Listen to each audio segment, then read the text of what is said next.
BRUCAST is back, baby. This BRUCAST episode is brought to you by the BRUCAST Store. Explore a store filled with awesome goodies from hoodies to t-shirts to mugs. We've got you covered. Stay in style with BRUCAST. Embrace the shock, set the trend. Visit now brew-cast.com/store. Link below.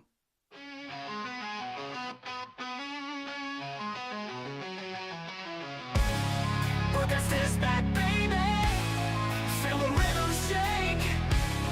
Hear the guitar wailing. Let the music break. Alright, hi everyone, welcome back to another BRUCAST episode. If it's your first time watching the show, make sure to like and subscribe. If you're listening to Spotify or Apple Podcasts, please rank the show 5 stars. This will ensure that the podcast is recommended to even more people and allow me to keep doing what I love. BRUCAST also on Instagram, X, and TikTok, where I upload shorts with the highlights of the show.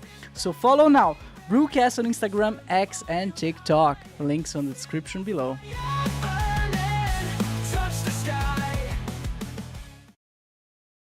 You know what? It's giveaway time! Hey there, BRUCAST fans, are you ready to snag some exclusive BRUCAST gear? Well, listen up. We're giving away a limited edition BRUCAST cap, and it's super easy to enter. All you have to do is subscribe. Subscribe to our YouTube channel, and that's it. You'll be then running to win this awesome cap, but don't wait too long. Subscribe now because this giveaway won't last forever. We'll be announcing the lucky winner at the end of October 2024. So stay tuned. Good luck to everyone, and thank you so much for being such an amazing part of the BRUCAST community. And once again, subscribe. Our guest today is Bob LeMent. Bob LeMent is the host of Static Radio, a podcast blending comedy with discussions on pop culture, current events, and the paranormal. With over 24 years of improvised, offbeat humor, Bob offers a unique take on everything from UFOs to everyday life. All right, how are you doing, Bob? I'm good. How are you? I'm great, man. Thanks so much for being on the podcast. Dude, 24 years as a podcaster. It's amazing. It is. It's wild, isn't it? Yeah, I feel you like... would think it's been like, 2 years. I don't know. It seems like forever now.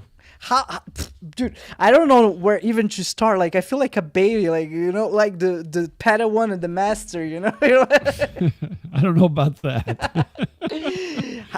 So 24 years, early 2000s. How was the technology back then? How did you came up? Terrible. Yeah. It was horrible.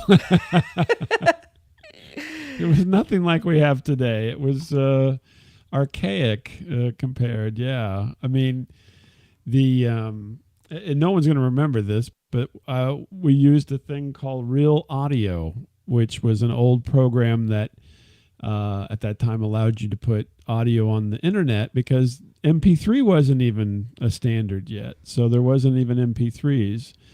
And so Real Audio was kind of the breakout software.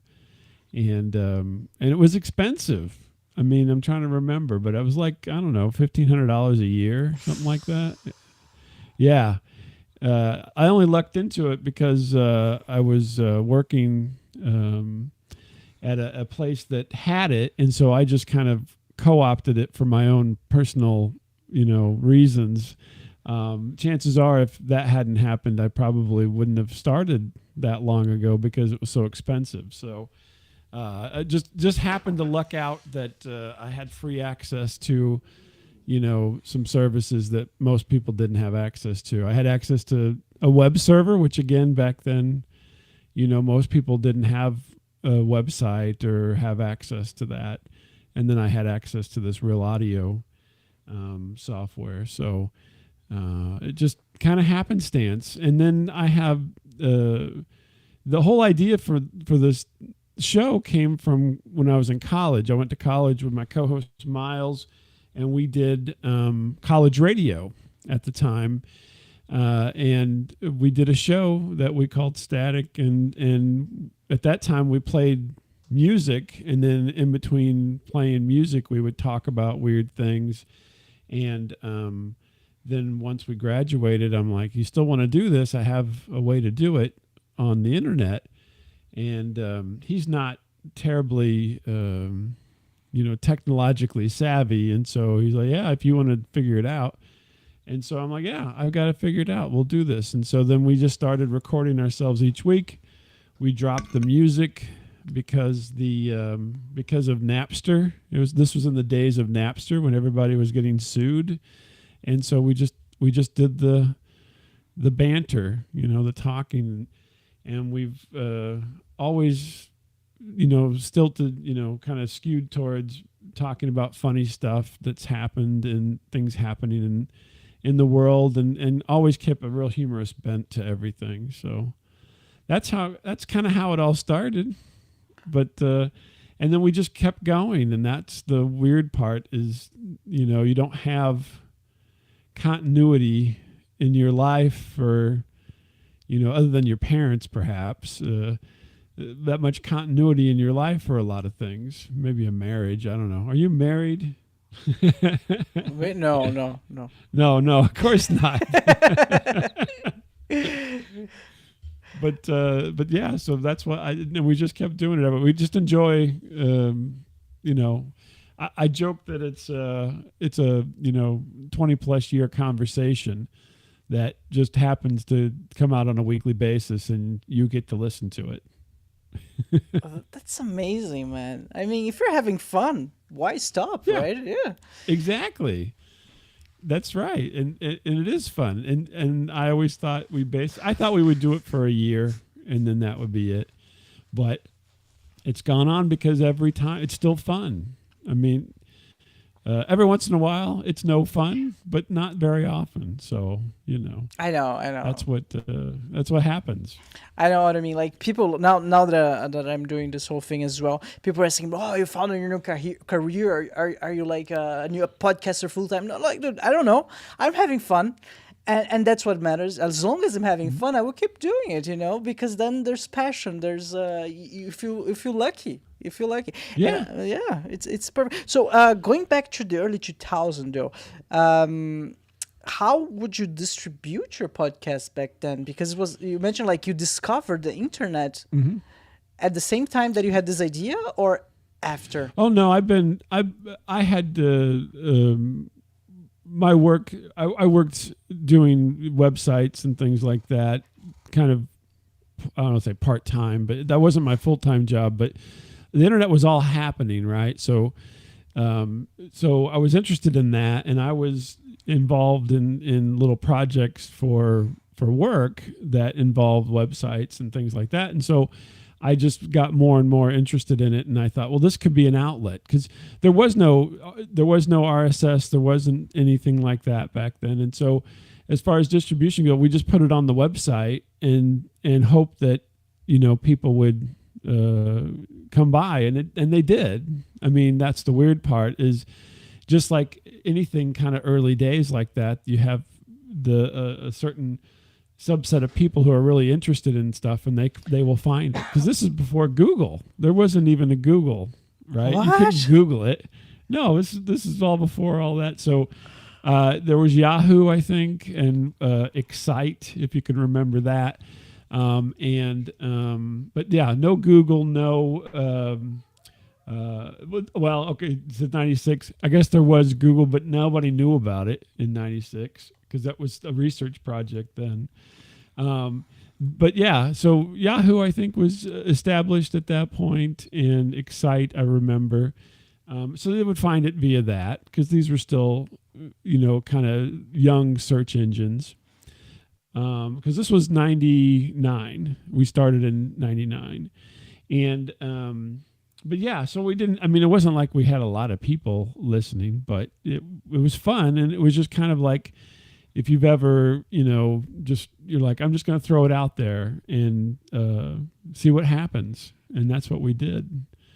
Because we were using real audio, there was certainly a group of people who were interested in that. And so people found it via that mechanism, but there really wasn't any, there wasn't any aggregators like now where you have Apple Podcasts and Spotify and all this. None of that existed. So, Got it. I see. Yeah. So you have a co-host. Where is he? Miles, he's my friend from college, and and we actually don't even live close to each other. I live in St. Louis, and he lives up in Iowa. After college together, we obviously went on our ways and have our own, paths and so forth. And so it started over the phone. We actually called each other on the phone. And then as technology developed, we started doing basically meeting online. So I think Skype was really the first thing that we used. Actually, we used Skype where I was on Skype and he was still on the phone. Oof. Because you can make phone calls from Skype. And then eventually we got together online as technology changed. And like I said, he's kind of like a Luddite. He does not... I'm interested in technology and how it works. And when I first got on, I'm like, I've never used this platform, because I always am interested in finding out all these new things. And he just, he doesn't care. I mean, he's got a cheap, Android phone, and I don't even know if he knows what kind it is. I mean, that's kind of where he's at. So, so as far as the technology side goes, I was always pushing to do the next thing. So, and then now we do the show over the last year. We do it live on a comedy network called Plausible. So anybody can just show up and watch us doing our show live and join in if they want to. So for about a year, there you go, Plausible virtual comedy. And if you get an account, you can see the shows. We're one of the shows. We usually do our recordings on Monday night. And you can just, if you scroll down, there I am. Hey, look, that's me. Well, there you go. You're famous, man. So, you can just join in. It says 4:30 a.m. where you are, right? So there you go. It's pretty early, yeah. I don't know if you want to get up that early. But the weird thing is that this platform, I just happened to meet the person who created it. And we had a conversation, and I thought it was great. And this was kind of the next level of doing stuff. I said, we're very practiced in our show, so we know how it's all going to happen. And we essentially do it live anyway, right? Even though it's live to, be recorded.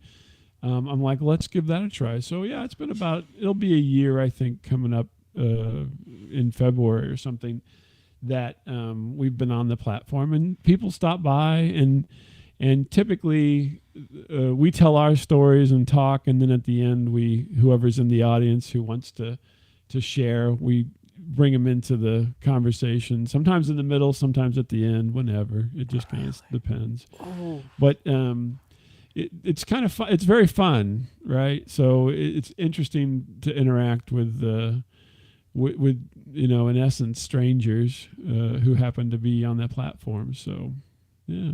It does sound fun. It does sound fun and weird for sure. and that's a good move, because you never know. Something that I really like, this YouTuber called Deep Pocket Monsters. I'm not sure if you're familiar with his channel.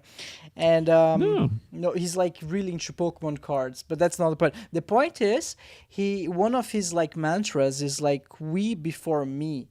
And what he means by that, he means that if you want to grow as an influencer, if you want to get more followers, etc., he's very practical about it. You need to include your audience. You need to we before me. You need to engage with them somehow. There should be a how do you say in English again? Two-way street, two-way street. Two-way street. Otherwise, it's two top down. I was like, wow, that's amazing. But how do I do that as a podcaster? I recently discovered Q Tony. And Q Tony, is amazing. I love this show, man. And but this show is all about putting people from the audience into awkward positions, or not, if they're good comedians, right? But I was like, that's super smart, because you have this engagement going on, and it's really interesting. So you on Plausible, you and Miles, you get someone from the audience into the show, and you interview them. What happens? Yeah, just we just interact with them. So it depends on what's happening that week. So Okay. the show has been basically it's very conversational, and so Miles and I, the funny thing is we've been friends for all these years, even prior in college, but we rarely talk to each other during the week, and then we show up for the show now, and we actually talk to each other before the show, and see how we're doing, see how the kids are doing and all that kind of stuff, and then we don't talk about what we're going to talk about on the show, so it's totally blind, right? Oh. And then we get started, and it all comes out. And so it's very organic and very spontaneous. And sometimes I mean, and I know he does the same thing, but I'll go into the night of the show. I don't even know if I'm going to talk about. I don't have a story. I don't have an idea, but between the conversation, it sparks something, and then that erupts into its own thing. And sometimes those are the more fun. It's the more fun kind of interactions because it's so scary. It's everything's happening, and you have to come up with something rather than being prepared. It's very if you're not an improvisational type of a person, then it probably would be daunting. But then we just do our thing, and then as far as if there's anybody in the audience that wants to talk, we ask them. We're like, hey, we usually tell a story of some kind that's happened to us or that relates to something. And so like for instance, recently I watched the movie called Sasquatch Sunset, which you can go find on the streaming services. I think it was on Showtime or Paramount. Anyway, it's a new movie. It's from 2024. And I saw the little tile. Yeah, there you go. And it says it's a comedy adventure. And I talk about it. It is one of the weirdest movies I've seen in a while. That is a kind of legitimate. You know what I mean? It's a legitimate Hollywood type movie. No way. It's not. Looks like a student movie. But the thing is, it's made like a nature documentary, and these are all actors in these suits, and they act like they don't even talk. There's no dialogue. It's all grunting and like monkey noises. And so I watched this, and my wife was so mad at me while I was watching this because she thought it was just dumb. But I found it oddly entertaining. There was at the Berlin Festival at the beginning there that won some kind of award. Did you see that? Oh, no, I missed it. 1 second. Let's go. Go all the way to the front there, and you'll see after Bleecker Street. I didn't even realize it. Is that? Yeah. Yeah. It's in Berlin. Yeah. Yeah. So, but it is so weird. And so I was trying to explain this to Miles, and he didn't like it. He thought that he did not like, didn't like what he was hearing. And so then there's this whole back and forth about, why would you do this? And so then we have a whole discussion about that. And it just is funny. I mean, there you go. See, there's Sasquatch having sex. Did you see that? I did. And I talk about this, and then Miles is like, what are you doing watching these things? And so then that erupts into a whole thing. But, I mean, these are Jesse Eisenberg. You know who that is. This is a A-level actor in a Sasquatch suit acting. That's amazing. It's hilarious. It's hilarious. Oh, man. Yes, it must be seen to be believed. I will agree with that review. But it's made like a nature documentary. And when you get into the very beginning of it, it's just like any nature documentary you've ever seen. And then it just goes from there. And it is bizarre. I'm not really telling people that they should watch this necessarily, but if you want something that's really, really weird, this is it. This is something that's weird. It's from they. Yeah. Oh my god. Okay. Yeah. So, but anyway, that was so that we talk about movies and stuff. So the funny thing is, Miles and I both went to college for movies. We both have a cinema degree, and so a lot of times we talk about the movies and popular culture and so forth because that's kind of our background. And I don't know that Sasquatch Sunset is popular by any means, but it certainly is a movie, and so we talked about it, and then he has his story, and that's what we do each week. And then, but if anybody else shows up, I always ask them if they have a funny story, because that's what it's all about is something that's happened that's funny. This week, just to give you another example, it's not popular culture related. Is I was traveling, and I happened to see one of the employees. I went to the restroom, and one of the employees was leaving the stall, and instead of using water and soap to wash their hands, they just used hand sanitizer. Okay. Just the gel. They didn't actually put their hands in the water or anything. They just used the gel after coming out of the stall. So they were doing some serious business. And so then we had this debate about, is hand sanitizer acceptable to clean your hands after you go to the bathroom? Is it? And I said no. Okay. And then I had to talk to this person because I bought something. And I'm a bit of a germaphobe, I suppose. Okay. But I'm like, I didn't let him touch any of my items because to me, he didn't wash his hands. Bob. One sec. I need to step in right now. When you use the hand sanitizer, it's alcohol, right? Yeah, alcohol, yeah. It basically kills all the bacteria. I would assume that no matter what type of bacteria you have in your hands, it's gone. So yeah, no. No? I don't know how crude you are on your show, but if you're in the stall, you're defecating. Oh. Okay, no, okay. And then you come out and you use the hand sanitizer. There could be, residual on your hands. It's not like whenever you're urinating. I see what you mean. It doesn't matter. Like if you have okay, we have a fair point. If you have poop on your hand and you use hand sanitizer, there's still poop in your hand. Right, it's just covered up with hand sanitizer. That's all. All right. Okay, so that was my point. So I don't think that's sanitary. I think if the hand sanitizer is good if you are not using the restroom and you just are in everyday life, handling books or papers or whatever, picking up stuff. When you go to the bathroom, you need water and soap. End of story as far as I'm concerned. Well, I think I agree with you now. Yeah, it makes sense. I mean, if you have poop in your hand, it doesn't matter. The residues. Yeah, I'm devolving your show a little bit here. I apologize, but yeah, that's what we talk about.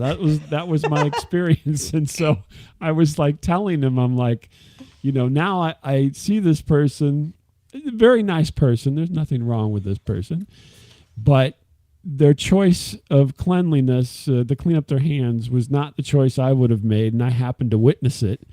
And now I'm put in a position where I have to be stealthily make my purchases without letting him touch my purchases is what I was doing. So it's just ridiculous, It makes sense.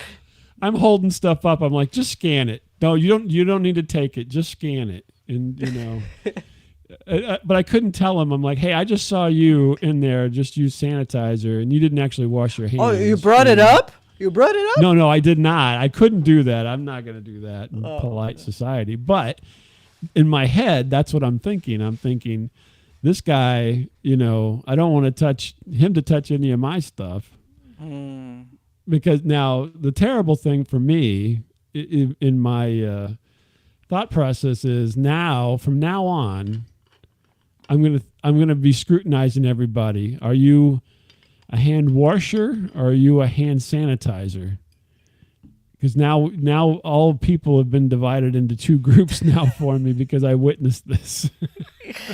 That's right. And I think that in the US, they have this sign. The first time I went to the US, I was like shocked. Like, I think that's the correct term, shocked, that I saw everywhere, in every restaurant that I went to, like all employees must wash their hands before coming back.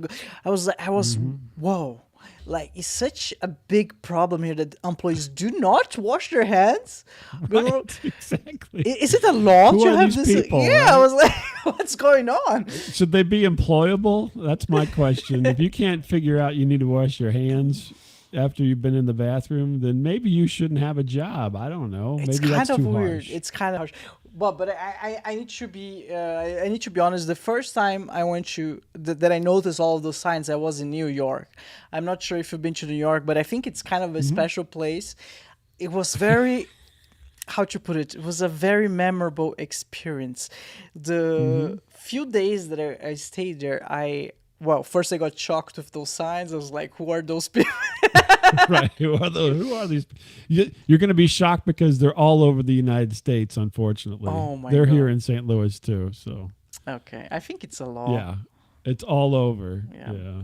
So that happened, and then Well, let me ask you a question about New York. I've been to New York. So, when I'll can you give me like a synopsis of your, like, if you had to describe New York, what would you describe it? I mean, obviously it's an awesome place, but you had a certain experience. What would be like a quick synopsis of your New York adventure?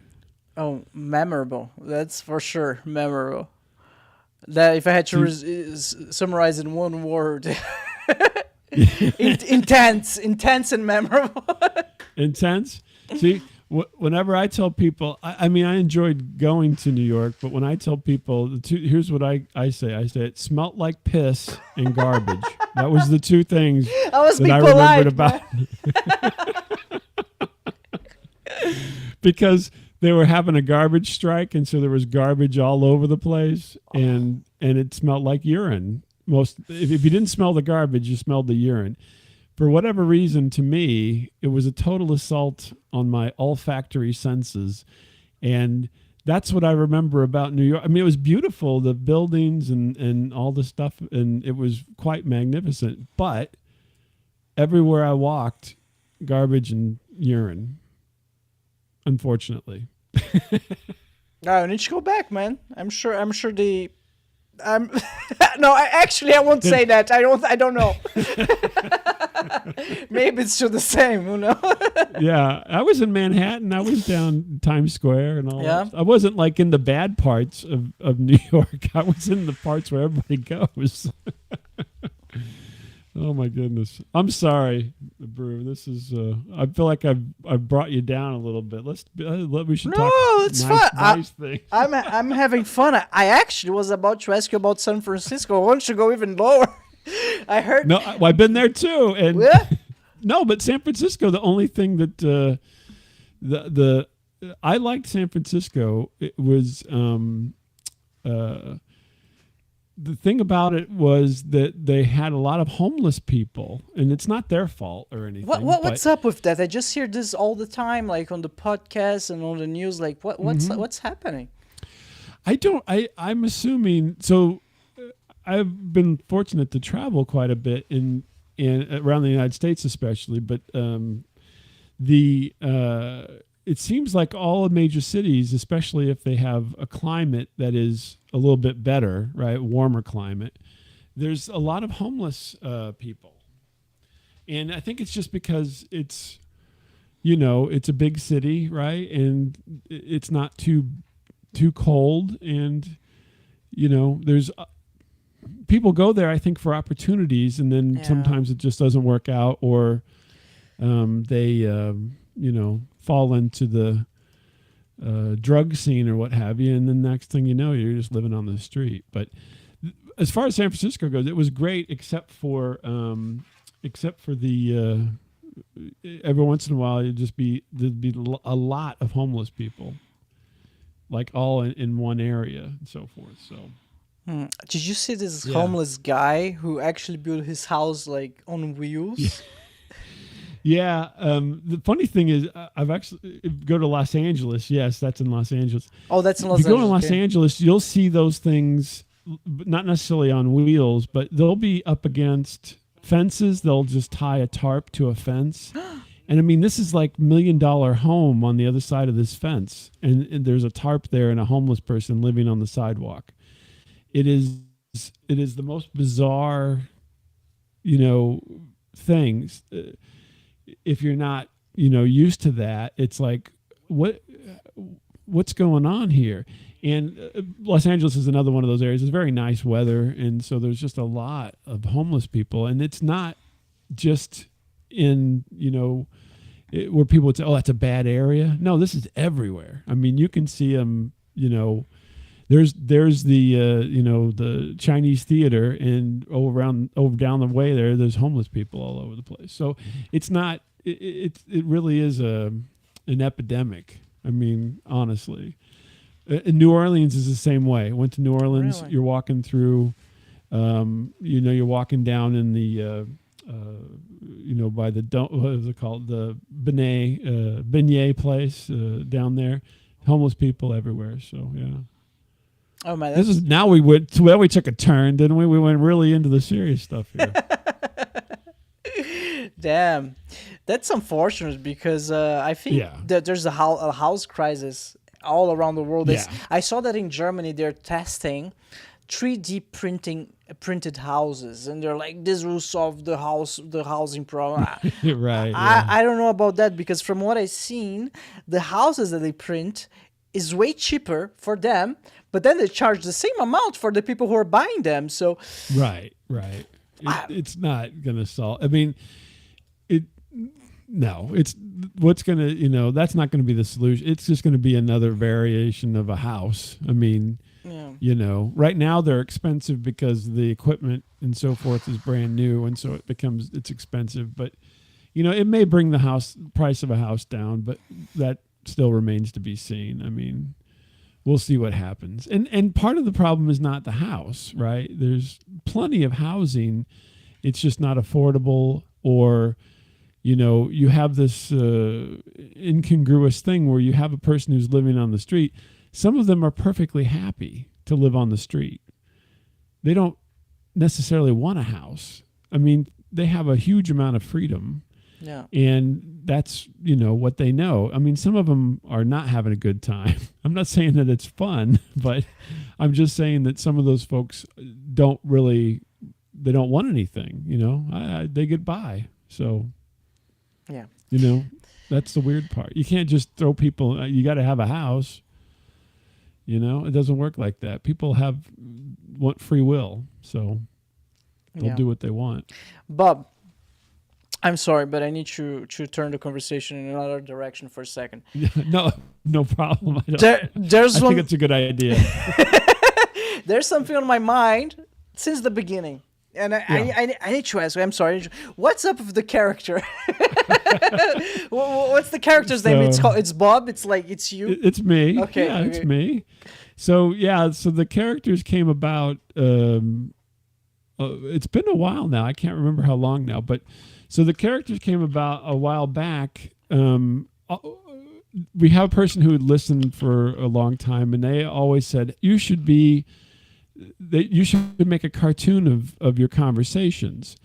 And I always thought that was a cool idea. And so, I didn't know how to do it yet. And so, it came to a point, and I came across some software and so forth. And I'm like, finally, I can make a cartoon out of our show. And so I did for quite a while. It's on YouTube. You can go.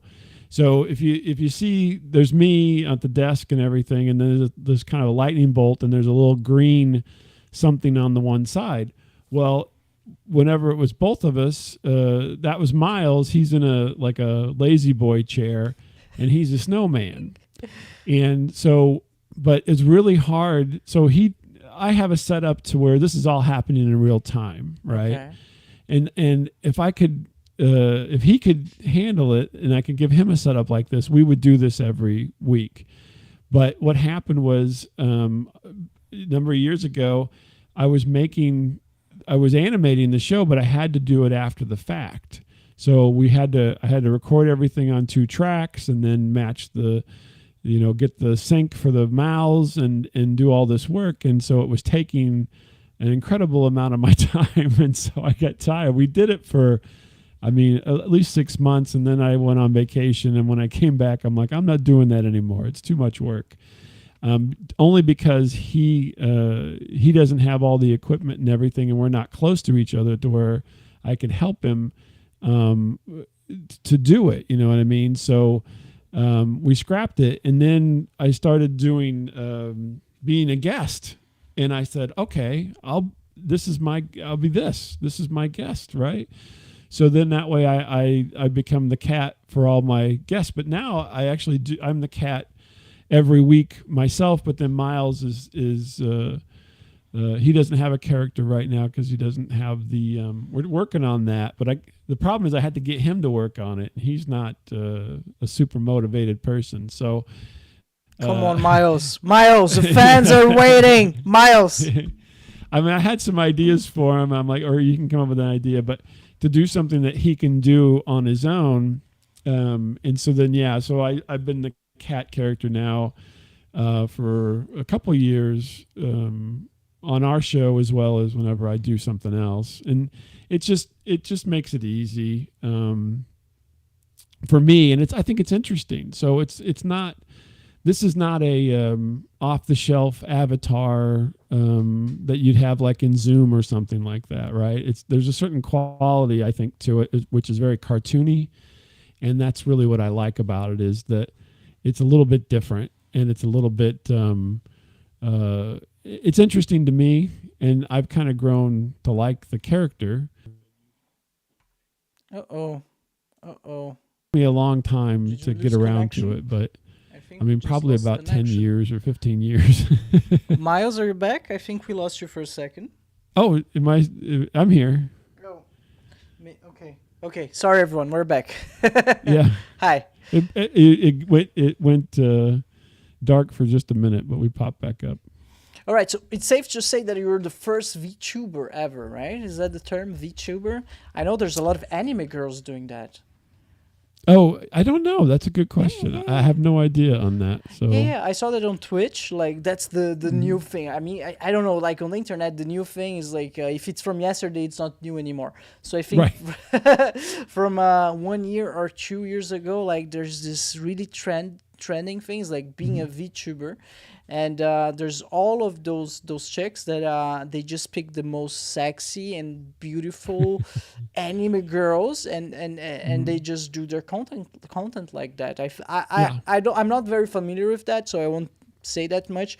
But I know for a fact there's a lot. I don't know. I'm sorry. I'm just bullshitting right now. But I'm sure there must be like some ugly fat chicks that are just pretending to be sexy and stuff, because at the end of the day you get more likes, right? I'm sure. And for me, it's just because so the thing with the show is I've never shown my face on our show for all these years. You're like a secret persona. Yeah, in a way, yeah, and it happened because I've been thinking about this because people have been asking me, and I really hadn't thought about it before. But so whenever we started, it was still in the time of radio, and radio disc jockeys and so forth would have a name, right? So yes. Bob LeMent is actually not even my name, and so we created these names when we were doing radio, and Bob LeMent is my radio name, if you will. And then, and so Miles is not his name. Miles' title is his radio name. And that comes from kind of a history of disc jockeys having a persona. And so we took on these personas to do radio and then transferred those personas to do online, and they've been with us ever since. And so that's kind of I think I didn't really, process all of this until later, after we've been doing it for a while.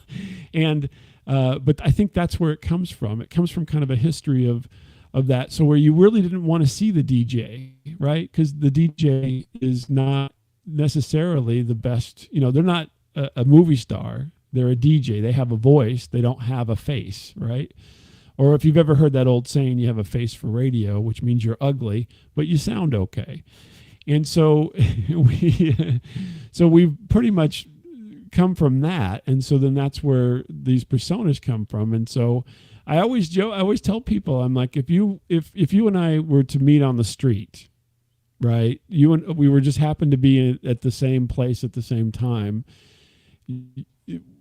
our interaction would be nothing like this, because I am a very reserved person, but when I'm on doing the show and everything, that is a different side of my personality. In real life, I'm very to myself and very quiet. I hardly talk to anybody, only if I have to. And it's like a totally different persona in the real world.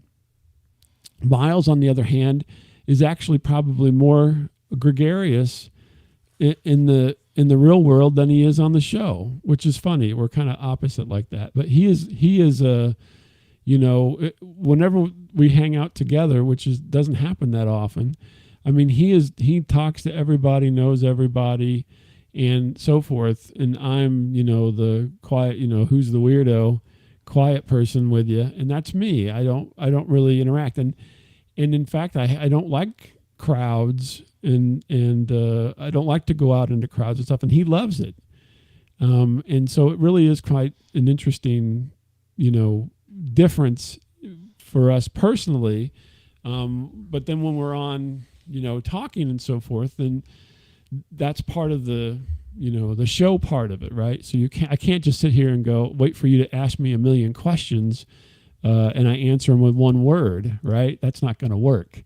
And so you have to really bring forth other parts of your personality, which you may not do in other situations. Or for me, pretty much in the real world, I probably wouldn't even talk to you. I mean, it would be terrible.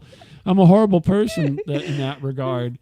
I might say, hey, give you the nod. You know how you give the nod when you sit down by somebody? You're like, hey, that's about it. Yeah, I wouldn't engage in a conversation. Bob, I'm glad I'm glad that you brought this up, because, dude, some guests, you probably imagine, have guests from time to time, like, they want to be on the show. They like, oh yeah, let's do the podcast, and then I'm not calling out anyone. I won't give you any names. Don't worry. But I try to engage in conversations, in deep conversation, for different point of views, and they're like, yes. Yes, no. Yeah, well, dude. It's a talk show. What are you doing? You gotta talk. Yeah, You gotta tell stories. Yeah. But I think it's just like a lot of people get nervous, of course. But dude, going back to your point, like what are you telling me? Basically, is you're like Batman. Like for real. I wish I was like Batman, but no. But it is a persona, and I don't. I openly talk about it. If anybody asks, I openly talk about it. If they don't ask me, then I don't talk about it. So, it really is, I think, on, like, you asked, and so now you're getting all this information. But if other people don't ask me, and they just, I'm surprised. So you would be surprised, I would assume. I have, long conversations with people as this cat, and they're so engaged with the cat, right?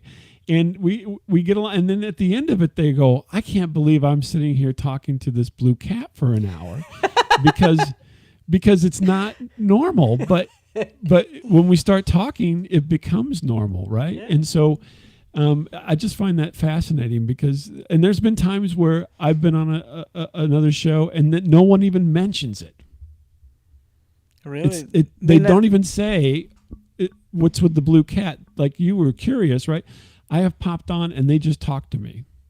Because it's you, like Yeah, I'm I have a personality, so I think Pixar they found out very early on like in their studio history and career that no matter what you do, if you put eyes on it and a smile, like people automatically see as a living being. Like with cars, just put eyes on the cars and people they don't question. They don't. It's just like a car. No. It talks and that's it. Well, I think that the child in all of us, right? Yeah. The child in all of us is okay to interact with something that is friendly and is interacting with us.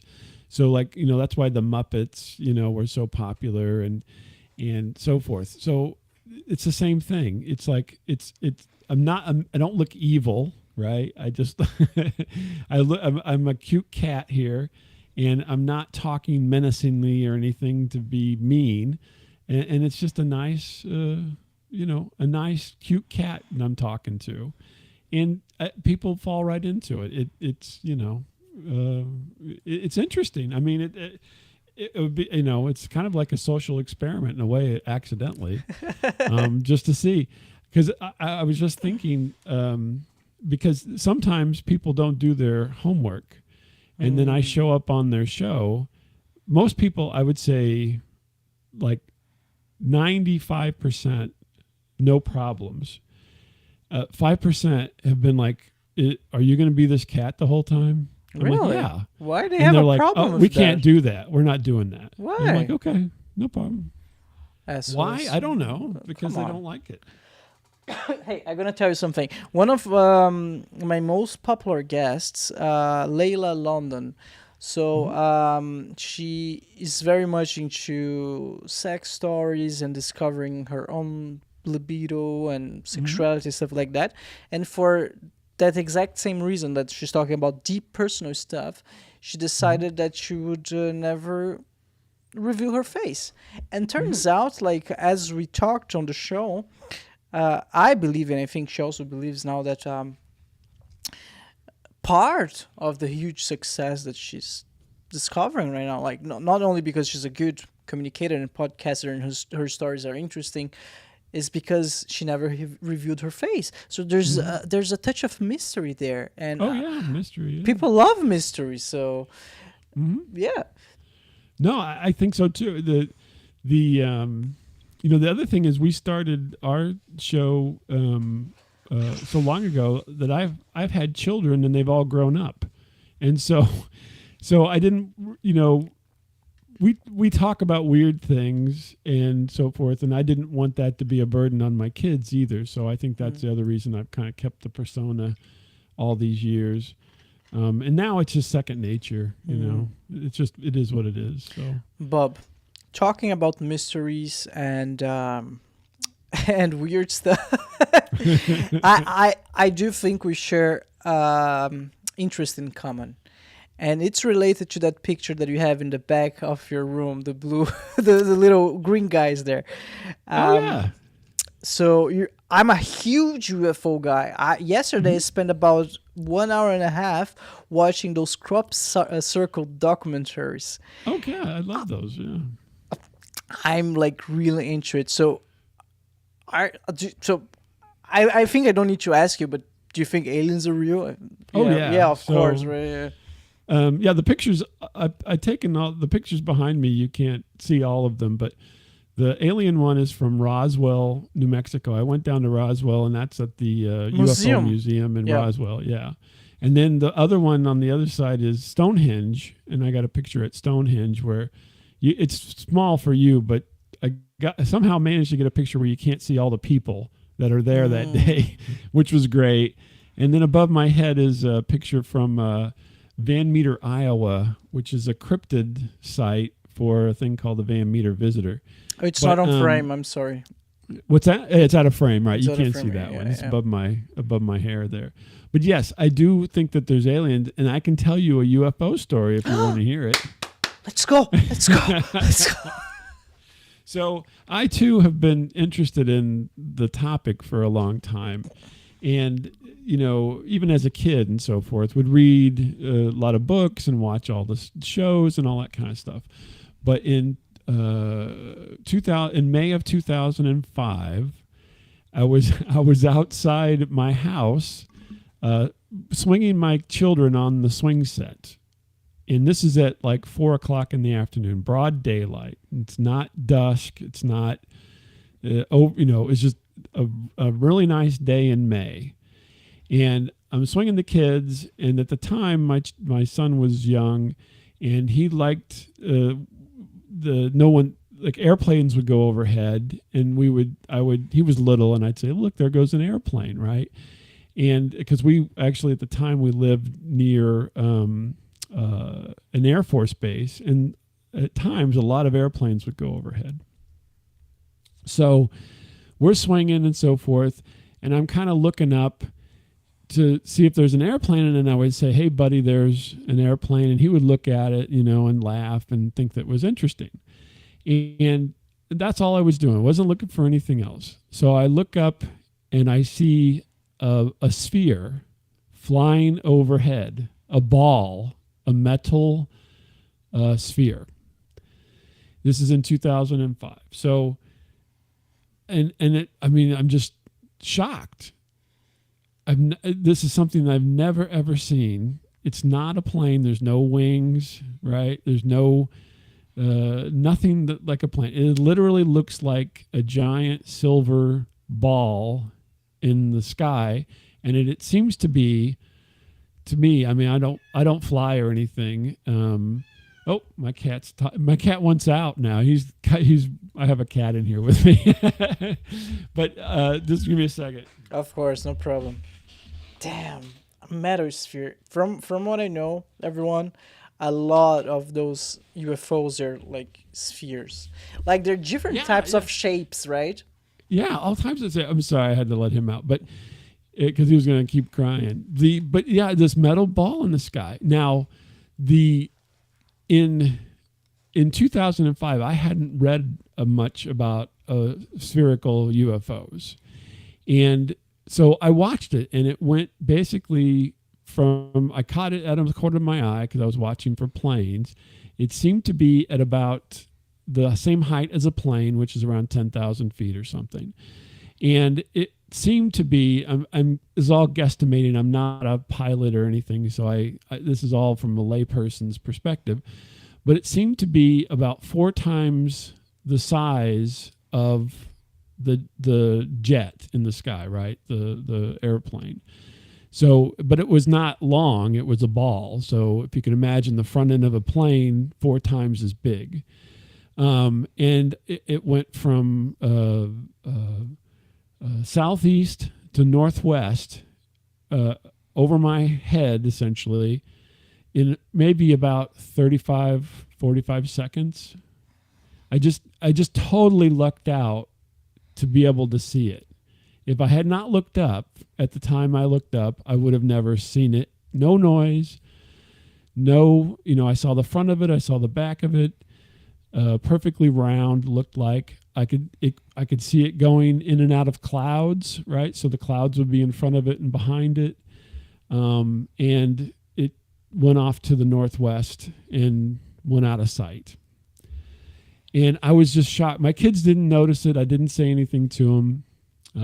Miles, I've told this story on our show, and Miles was like, why didn't you take a picture? This is the time in 2005 where the phone on your camera was a piece of crap. I could have took a picture and it would have looked like nothing because there was no zoom. There was nothing on your phone cameras at that time. And for me, I hadn't really read about spherical UFOs that much. And so after I finished playing with the kids and everything, and later that night, I looked up about spherical UFOs, and I couldn't find a whole lot on the internet at that time. And so it was really shocking to me. Most of the things that I'd read about were saucers or triangles or, that kind of, cylinders, cigar shapes. And so I thought, this is really weird. And so then over the next few weeks or whatever, I really was trying to find more information. And I happened to find a site at the time called UFOmaps.com. I don't know. I don't think it's in existence anymore. But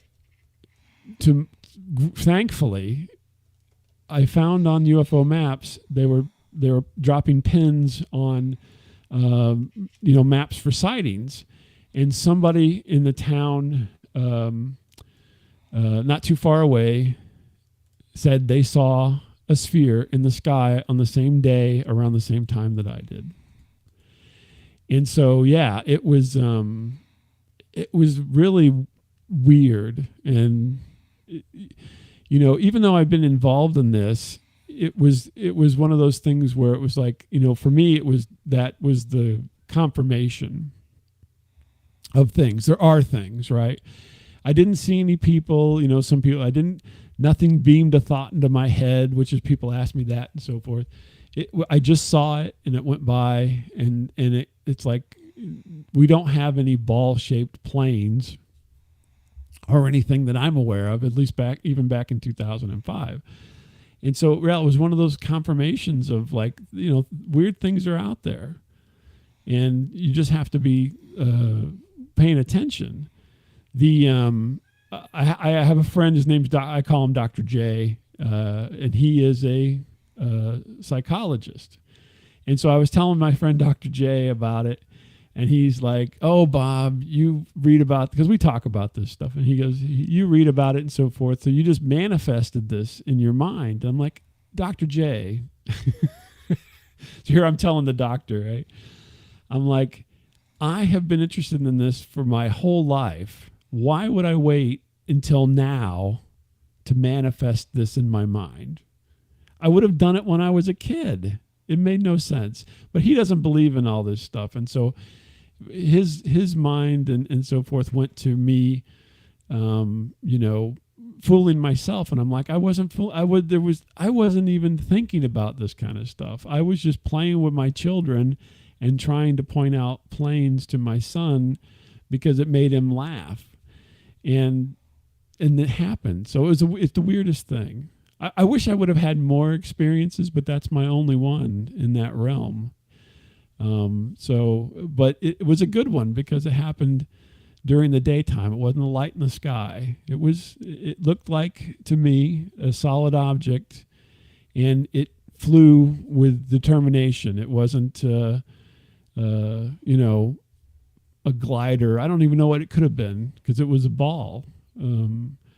But it obviously knew where it was going. So weird.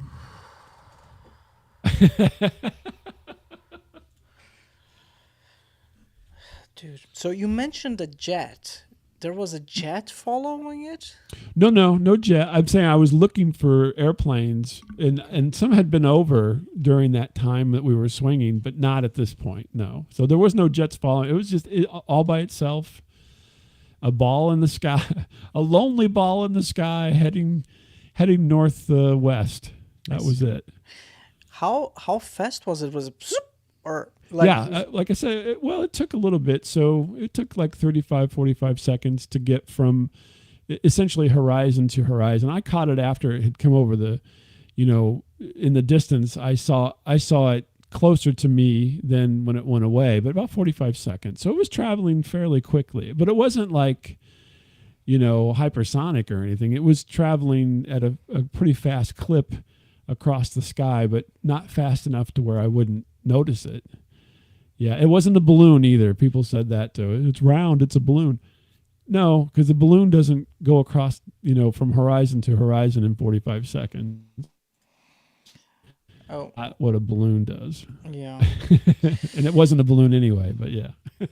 Oh, man. And like, but it was a good experience. And so Miles was asking me, what do you think was alien? I don't know if it was aliens. I mean, it certainly could have been some type of military thing, but they've never admitted to it. Yeah, I remember that. The woodcut. Yeah. So before I talk about this one, dude, Bob, I don't even know where to start. It's amazing. Like, so one more question. So since that event, you never witnessed anything similar after that? No, Was don't okay, okay. nothing. So you're not like the chosen one. They're just No. because I need to ask because some people they like I saw them and then the next evening they came into my bedroom and they raped me. I don't know. Like No, some no. people really get crazy with those stories, right? I've not been assaulted by aliens, as far as I know. Yeah. because that's what normally people go with. I was like, and then it's like, No, it's a one-off. It's a total. So far, it's a one-off. I see, okay. I can tell you 2 other weird things that I've seen in the sky, but they're not UFOs because I know exactly what they were. And one happened last night. What? For yours? Yes. So I live kind of out in the country, and I have a large yard, and then there's woods at the back. And where I sit to watch television is by a large glass door, right? And so at night, while I'm sitting there watching, I look outside and I can see planes go overhead. You see plane lights because it's St. Louis has got a big airport and planes go over. And so last night I was sitting there and I looked out the window and I saw something that just came over the trees, and it had a blue light and a red light, and it flew over my house. Now, it was a drone, right? So drones typically have a red light and a green light for front and back, and the blue light I'm assuming was like a battery light for it, and it was not that high. I mean, it was maybe 50 feet off the ground, and it was big though. It was like one of those. Have you ever seen the videos of the delivery drones that are like 3 feet across? Yeah. It was like that, and it flew over my house last night. And oddly enough, my son, we were watching the movie, and I said, "Hey, look out the window. You're going to see a drone go over," and he saw it too. So we couldn't really make out because it was dark. This was after in the evening. And so you couldn't make out that it was totally a drone, but I can, just from the lights and how high it was flying and everything, I'm assuming that it was a drone because it didn't really make any noise, but we were inside, so it could have been making noise outside that we couldn't hear inside. But yeah, it flew over, but that's happened twice now. So probably about a year and a half or so ago, a different style drone. I tried to get a picture of this one, but again, I was looking out. I look out the window every once in a while, and this one just had 2 orange lights about 6 feet apart, come over the trees, and then flew over the house. And I grabbed my iPad and I tried to get a picture of it, but I wasn't quick enough. But that was, I think, a fixed wing drone that went over the house. So I don't know that people realize, but like sheriff's departments and state police, they all have drones now that are larger that can fly for a good amount of time because they use them to catch people speeding, and they fly around and surveil things. And so I'm assuming that that's what both of those things was police drones, I'm assuming. But I mean, they invaded your property. Yeah, but I mean, that's right? weird. They should not go into your property. Hmm? What they were doing there? It's in the, you don't have much like, you don't have any, you can't tell anybody not to fly over your house. Oh. There's no fly zones on private property. They can fly wherever they want. But I mean, as long as they don't crash into your house, then you're okay. But yeah, but I would assume if they get close enough to your window and they stay stationary there, just looking at your room, like that's kind of an invasion of privacy, right? I don't know what the law would be on that. They didn't stop or anything. But, okay. My guess is they were looking for something not too far away, and just that they just happened to go over because that was the path to get back to wherever they were going. They didn't linger. I see. They didn't linger or anything. So I suppose if they were lingering and so forth, but I don't know what the law would be on that, to be honest with you. If they were doing official police business, they'd probably get away with it. So yeah. Damn, some intense activity it was like over the neighbor there. Kid. The neighbor kid? What? Oh, it's over years, so it's not like it happens every day. What happened to the neighbor kid? I'm sorry. But, yeah.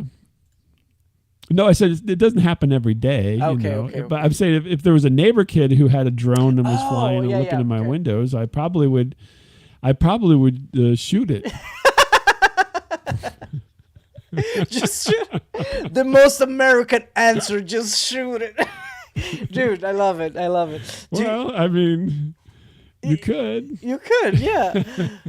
So that's something that I would So, love to yeah. do, to go to just shooting ranges and fire. Here in Germany, I think everything's so regulated. You need like a license to everything. I don't know about shooting ranges though. I'm just making that up. But I wanted to go fishing last year. I was like, oh, I was just gonna go fishing. No, you need to do the training and get the license. Like, okay, I'm not gonna go fishing.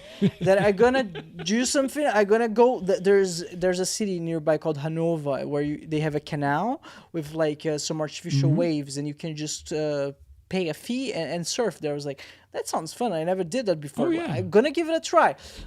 You need a fucking license, and then you should do the core. I'm not doing it. It's like take That's forever. terrible. But they do that to filter out the chaotic people. They just have the people doing the activities that really are into it, and I don't know. I think there's Yeah, no, just I a guess way. you're right. That yeah. would prevent kind of people who are just like wanting to mess around. Yeah. That's not interesting. I never thought about it like that. Yeah. So I just want to close up the alien topic real quick. I wanted to bring up something Sure. that I discovered the other day, Bob. I'm going to share the screen real quick. So for everyone listening right now, I'm on the Wikipedia page called 1561, so 1561. That's how we call it. 1561 celestial phenomenon over Nuremberg. So that's a medieval alien phenomenon that happened here in Germany. So in April, 1500, I never know how to 1561, broadsheet by Hans Glaser described the mass sighting of celestial phenomena or undefined flying objects above Nuremberg, then a free imperial city of the Holy Roman Empire. So I'm not sure if this is in Germany. Oh yeah, the celestial phenomenon over the German city of Nuremberg on April 14, as printed as an illustrated news notice the same month. So apparently there was this huge space alien war happening above everyone's heads, and they had no idea what is going on, and they were just trying to figure, like, interpret what was that. They didn't know what it was, but they did this medieval drawing that's just insanity. It feels like Yeah. we could easily assume those are UFOs nowadays, right? I don't know. Right. Yeah. There's a lot of the same, the cylindrical ones, the round ones, I don't know what the X's would be. Maybe they're supposed to be saucer shaped, but yeah, I mean, it is. To me, I'm always fascinated because, you show this, and I've seen it in other arenas, and then the skeptical people will be like, oh, well, it was just birds, and I get kind of angry, a little, not obviously not really, but I get a little bit angry in the sense that they always assume that people from that time period are idiots. And I think the reality is that we've always had a certain amount of intelligence. We just didn't have the technologies because they've been built over time. And they're just as smart or smarter than your average person back then than now. Because it's not the thing that's changed is the technology has changed. The intelligence level on people has not, we haven't like gained so much intelligence over the last 500 years. We were still intelligent beings back then. And so they discount they discount this because, oh, well, that happened in 1500. Oh, well, everybody was an idiot back then. And that's just not the case. I mean, if you look at the castles and the infrastructure that was built back then, some of it is better than now. These weren't idiots. These were intelligent people working with the technology that was available to them at the time and pushing that technology forward. We wouldn't have our technology if they didn't have their technology. And so, yeah, I always get aggravated at some of the skeptical experts that kind of discount all this. I mean, that's kind of my take on it. Because, these people aren't idiots. These people are, the same as today. You just move the technology forward. That's really the big difference. Because, we're doing all the stuff that we're doing. We didn't build all of it. You didn't make this streaming platform, right? You didn't make that microphone. You're utilizing technology that's available to you, and that's what they were doing. So when I see this kind of stuff, I'm like, there's definitely truth to it, because you can't just discount. Oh, well, they're all from the 15th century. If they saw a crane, they'd think it was UFO. That's not the way it worked. I don't think. I couldn't agree more. Beautifully said. When I started studying history in college, first day of class, my teacher, one of my favorite teachers ever, he said, one of the biggest mistakes that everyone does when they start learning history is to assume that everyone from the past were dumber than they are today. Mm-hmm. That's absolutely not the case. And then he gave us the same speech that you did right now. And he said, even if you don't believe me, just try to study the course with that lens. The lens that those people, they're not dumb. They are as smart as you are, as we are. They just didn't have the technology. And as soon as he said that, it's like, my whole perspective of history changed, and it just made sense. Like the same way they had dramas and affairs and like conflicts that they had back then. We have today is like the same. We're the same human. We're the same species, as you mentioned. Like the smartness. I don't know how to say the smartness level. The brain size didn't change that much. It's just the technology and the knowledge, right, that we discovered. But yeah, Bob. Yeah, there's a spectrum of intelligence with people. So some people are more intelligent than others. I mean, they didn't necessarily have the educational systems that we have in place. And even with educational systems, you still have people that are not as intelligent as their neighbor. So same thing. It's the same thing through history. Yeah. All right, Bob. So, Sensei, was a pleasure.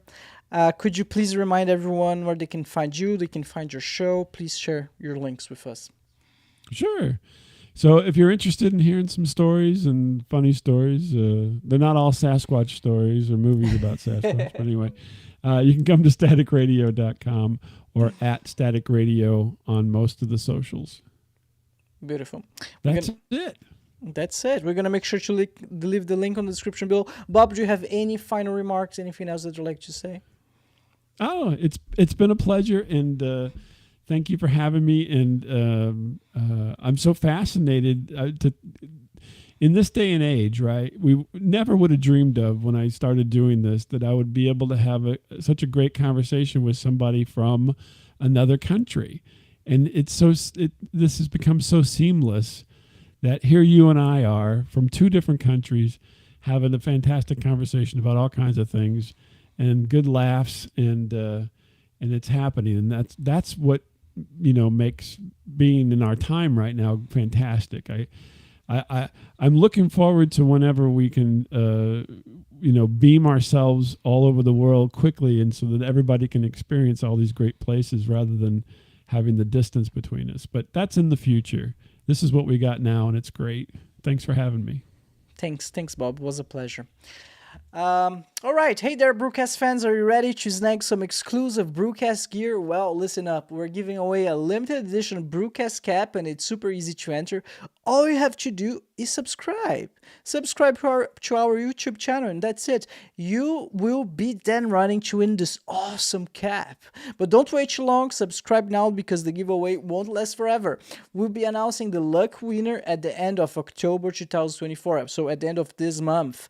So stay tuned. Good luck to everyone, and thanks so much for being such an amazing part of the Brewcast community. And once again, subscribe.